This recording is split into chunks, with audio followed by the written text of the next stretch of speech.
Bom, podemos ver aqui agora um exemplo de diagrama de classe.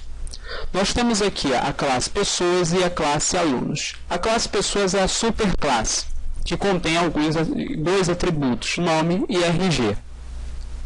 A classe alunos é a classe filha, que herda todos os atributos, bem como métodos existentes nessa classe pessoas. Vou transformar isso agora em tabelas de banco de dados, se bem que o conceito é diferente, mas é só para fazer um exemplo de programação orientada a objeto com PHP, utilizando herança. Então nós temos aqui duas tabelas, aqui representa pessoas. Como é sabido, em classes não se coloca ou não se faz presente, né, as chaves primárias nem estrangeiras. Por isso vocês não vão ver aqui o ID ou o ID pessoas. Já em alunos, a matrícula o atributo matrícula, quando convertido para tabela em banco de dados, ela é uma chave primária, porém é uma chave candidata, o que significa dizer que é uma chave que é informada pelo usuário final. Voltando aqui para a tabela, nós temos a estrutura ID pessoas, nome e RG. Conferindo. Já em alunos, nós temos matrícula e o ID pessoas.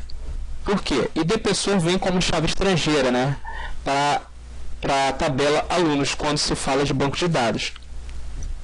Feito isso, preciso criar as classes. Classe pessoa ou pessoas e classe alunos. Temos aqui o modelo de classe, ID pessoas, nome, RG, ok? Vou fazer uma inclusão, tá? Não vou me estender muito. Nós temos aqui o método de inclusão já preparado com insert into pessoas, né? Passando os dois parâmetros, nome e RG, porque o ID pessoa ele é auto-inclemente, então não há necessidade de informá-lo.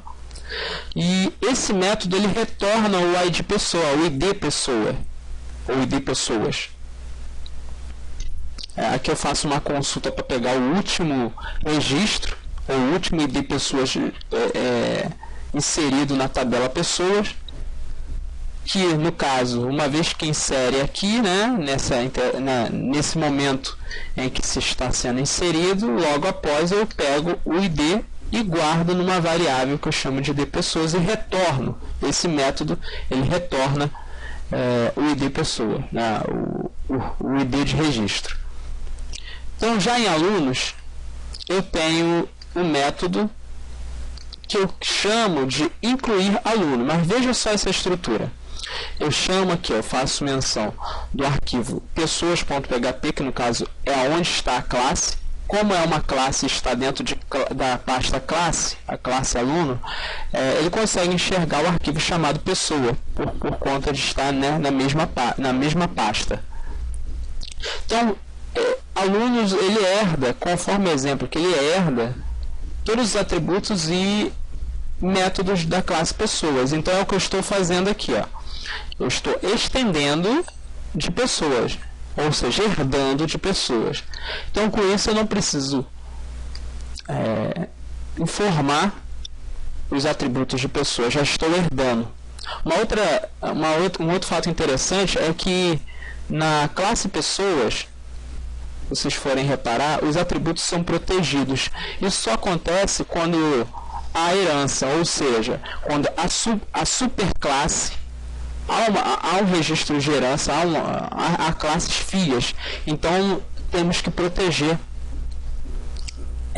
os atributos. E aqui eu estou privando, né? Não tem nenhuma outra classe herdando de alunos, então estou privando. Aqui o que eu faço? No incluir aluno, que já herda o incluir de pessoas, o que eu estou fazendo? Eu estou fazendo uma sobrecarga, que é o conceito de polimorfismo. O que eu faço aqui dentro? Eu passo nome, RG e matrícula, vocês vão entender. Vou chamar o método de pessoas, né? Para isso eu faço menção da palavra this, né? Ou seja, este. no caso este método, né, que está dentro da classe aluno, já que aluno herda e enxerga tudo que está em pessoas, é como se fosse uma classe só, ele consegue enxergar o método incluir. Logo após, esse método de pessoa ele retorna alguma coisa, lembra? Retorna o ID. E aí eu guardo o ID. Faço agora o meu insert para aluno, né, para a tabela aluno, carregando a matrícula que foi informada, bem como a ID da pessoa que acabou de ser cadastrada. E executo. Bem simples. Agora, olhando aqui para a minha visão, olha aqui a minha visão. Eu tenho aqui uma pasta chamada View, outra pasta chamada Alunos. Basicamente com formulários de inclusão, matrícula, nome e RG. Lá em cima, não podemos esquecer de fazer menção do controle, o controle que eu chamo aqui é o aluno. Não preciso criar um controle chamado pessoa e outro aluno, visto que aluno, no conceito ali de herança, já herda tudo que é de pessoas. Então eu faço um controle só. Então nesse controle, o que eu digo? O controle alunos, eu passo a ação, que é de inclusão. Então vamos ao controle alunos. Controle alunos. Veja bem, chamo a classe, o arquivo da classe alunos, utilizo a classe útil, que é uma classe que contém métodos úteis, como mensagens, cálculo de data, formatação de data e por aí vai. E aqui o que eu faço? Basicamente crio uma instância de útil, crio uma instância também de alunos. E aí, se tudo der certo, ou seja, se tudo que estiver neste formulário estiver preenchido, não tiver nenhuma obrigatoriedade, o objeto Hidden chamado OK recebe o valor true. Se ele recebe o valor true, isso quer dizer que pode ser inserido o registro. Percebam que a estrutura deste método incluir aluno é baseado com uma junção do incluir pessoa, fazendo aí uma sobrecarga. No mais, é um vídeo rápido em que nós temos um exemplo de herança. Continuo na próxima. Antes de continuar na próxima, só dar uma olhadinha aqui, percebam o banco, tá? Alunos, tabela pessoas. Acho que é isso, pessoal.